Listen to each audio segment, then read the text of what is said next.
Welcome to the Deep Dive, where we dig into the research to give you the shortcut to being well-informed. Hey there.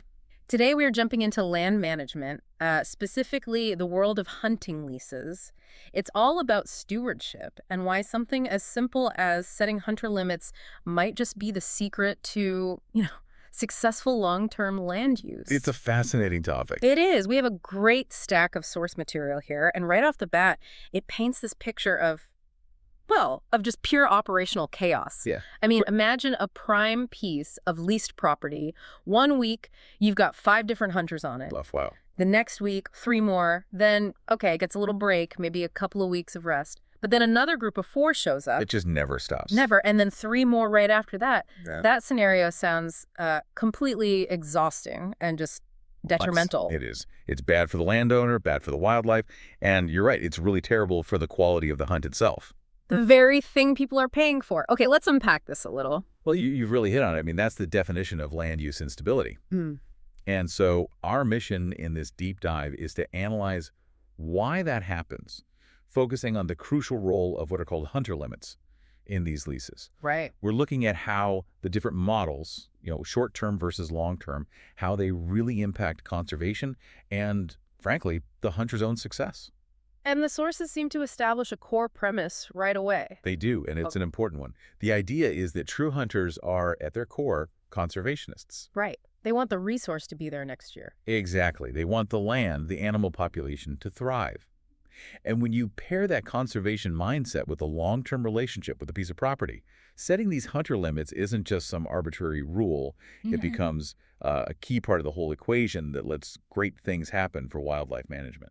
So what we're really looking at is this tension between, say, maximizing immediate cash versus building sustainable stewardship. Precisely. The sources really put the landowner's financial motives in direct conflict with the biological needs of the land. And that, right there, brings us to the central theme in our material, this clash of lease philosophies. And the sources draw a very sharp line here, don't they, between the annual or long-term leases and these short-term rentals. One of our sources even called them the Airbnbs of hunting land. That's a great analogy because it really clarifies the intent. Yeah. These two models, they operate on just fundamentally opposing principles. Okay, so let's break that down. On one side, you have the short-term leases. By their very nature, they almost never impose strict hunter limits. And why is that? Because the goal is singular, maximizing immediate revenue. That's it. Conservation is, often an afterthought, or frankly, it's just ignored because the operator is just trying to run group after group through the area. Maximize the bookings, get the checks. Can catch the rent checks. But then you have the annual or long-term lease, and it's the total antithesis of that. It's the polar opposite. But hold on, couldn't a landowner argue that, rotating through lots of short-term rentals gives them more flexibility, maybe even brings in higher immediate payouts than getting locked into one annual rate? That is a short-term financial temptation, and it's a really critical point. The material argues that, yes, the immediate payout might look higher, but the lack of limits creates this massive long-term financial cost that landowners often forget about. A hidden cost. A huge one. Think about it. If a hunter is only there for a few days or a week, they have zero long-term investment in the health of that land. They're not going to plant food plots or fix a road? Of course not. Why would they? They won't invest in habitat improvement. They just harvest and leave. And that neglect, it degrades the habitat, which lowers the quality of the hunt, and then eventually the land's value as a recreational asset just plummets. So the long-term lease flips that script. Completely. Because the hunter is committed for a full year, maybe more, they're actually incentivized to invest their own time and money in maintaining it. They know they'll be the ones to reap the benefits next season. I see. So the commitment itself creates a kind of co-stewardship. It shifts the entire focus from just extraction to preservation. That's the key. And it's defined by the fact that they do limit the number of hunters, which is what allows for proactive conservation in the first place. Okay, here's where it gets really interesting, I think. Let's get into the functional details. The source material gives us 5 really practical, critical arguments for imposing these limits. These are the details you really need to know if you're looking at a lease. Exactly. We can boil them down to 5 core reasons, and they're all necessities for both, sound biological management and just making sure the experience is actually worth the money someone is paying. Right. So the first, and maybe the most obvious consequence of ignoring limits, is just simple overcrowding. And this one feels like it's purely about the hunter's experience. It really is. The sources talk about this idea of a sanctuary. When you head outdoors, you're looking for an escape from the, quote, hustle and bustle. You want some peace and solitude. So if you get to a property expecting that and instead you see a bunch of other trucks, tree stands everywhere, other people, it's just fundamentally discouraging. It ruins the whole point of being out there. It does, and setting limits is really the only way to solve that and keep that sanctuary element intact. And that overcrowding, it leads directly to the second pillar, which is the biological one. Too many hunters causes overharvesting of wildlife. This is where it gets serious. This is the recipe for, well, all manner of disasters, especially for popular game like whitetails or turkeys. Let's pause on this for a second, because overharvesting sounds simple, just taking too many animals. But the source gets really technical about how it hurts the herd. It's not just about the total number, is it? It's about destroying the underlying structure. That is a key insight. The negative effects on whitetail populations really fall into three specific categories, and all of them compromise the long-term health of that herd.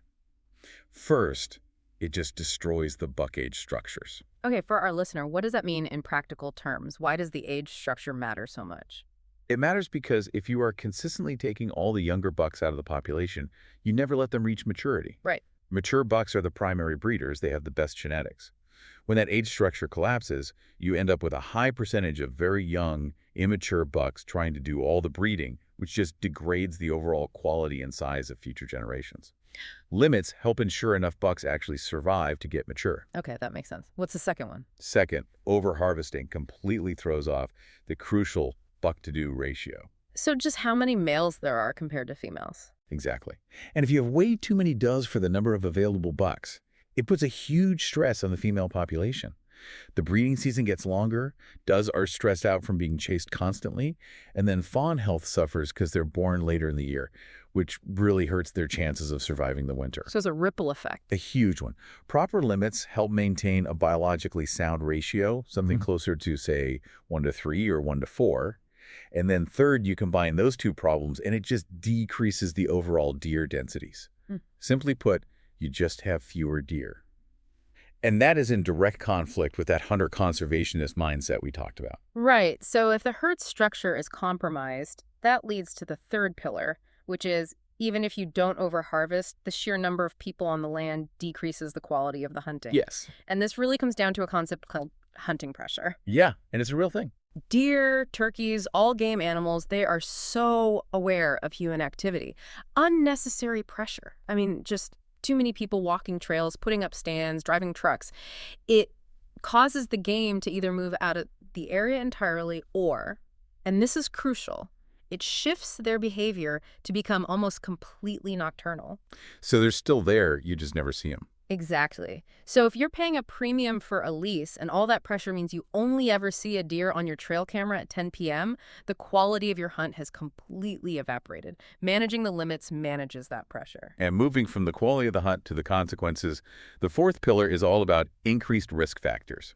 This is where the landowner's liability really becomes central. Okay. I mean, having too many hunters on a property, it naturally increases the odds of all the problems we just discussed, overharvesting, extreme pressure. But it also introduces a huge legal risk. The issue of having unknown hunters on the property. So the landowner doesn't even know who's there. In that chaotic short-term model, maybe not. It really complicates security and accountability. And that high density and high turnover, it significantly raises liability concerns. Right. And the sources get specific here. They mention that these risks are much higher for anyone without really extensive coverage. One source actually referenced a need for at least a $5 million liability insurance policy. $5 million. $5 million. Just as a standard to mitigate the risks that come with that much hunter traffic. That number alone really underscores how serious the legal side is if someone gets hurt or property gets damaged and you can't even figure out who is responsible. Setting a clearer, manageable number of hunters helps address all of that. That really puts it in perspective because it leads right into the fifth and, I think, most serious pillar. Too many hunters decreases overall safety. Yeah, this one is critical. Hunting is, statistically, a pretty safe activity. But the sources are clear that density is the problem. Too many people on one property is described as a, quote, recipe for a dangerous disaster. It just substantially increases the chance of a tragic accident. And the solution here is, it's more than just common sense. It actually requires a professional assessment. How so? The sources detail how a dedicated leasing agent should assess the property's layout. They have to study the acreage, the topography, the population densities, and based on that professional analysis, they set the maximum hunter limit. So it's not an arbitrary number. It shouldn't be. It's about maximizing safety for everyone involved, based on what the land itself can actually support. Okay, so if you put those 5 points together, overcrowding, overharvesting, loss of quality, increased risk, and safety issues, it becomes incredibly clear why these limits are just. They're non-negotiable for any serious land management. And that brings us right back around to why that annual lease model is so successful. The long-term structure is what supports all of these necessary limits and goals. It regulates hunter presence, it gives stability back to the ecosystem, which in turn addresses every single one of those concerns we just listed. So let's shift gears a bit to the self-interest element. What does this all mean for you if you're the hunter or the landowner? Good question. For the hunter, the source material confirms that they overwhelmingly prefer these annual leases over that short-term chaos.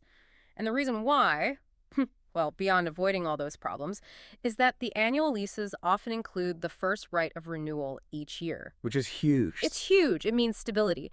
It lets the hunter build a real relationship with the land, plan their conservation work, and know that their investment in, say, a food plot this year will actually pay off for them next season because they'll be back. And for the landowner, the annual lease is this perfect synthesis of profit and planning. It provides a reliable, consistent income stream. It smooths out those wild peaks and valleys of the short-term rental market. And critically, it adds this crucial layer of property security. And the leasing services help with this. Oh, absolutely. Right. When it's handled professionally, the whole process prioritizes conservation, so you're maintaining the value of the asset while still helping the landowner boost revenue. It ensures they can profit from their land without, killing the golden goose. So the core lesson here, it seems, is that hunter limits are the essential bridge between just commercial leasing and genuine conservation. They turn that risk of short-term exploitation, the Airbnb model, into a sustainable framework for long-term stewardship. Where the hunter becomes a true partner. A true conservation partner. Absolutely. The source material makes an undeniable case that hunter limits and long-term leases are basically synonymous with effective management. It's not just a preference. But this does leave us with a final provocative thought for you, the listener, especially if you're involved in any of this yourself. Go on. If the ultimate goal is truly to secure the future of these valuable wildlife populations like whitetails for generations to come, how much of a premium should landowners and hunters really place on these detailed management decisions? I mean, are we willing to sacrifice that immediate, maximal, short-term revenue to prioritize specific, sometimes kind of abstract biological metrics? Things like optimizing buck age structures and maintaining ideal buck-to-do ratios. That strategic trade-off right there is the true challenge that long-term leasing forces everyone to confront.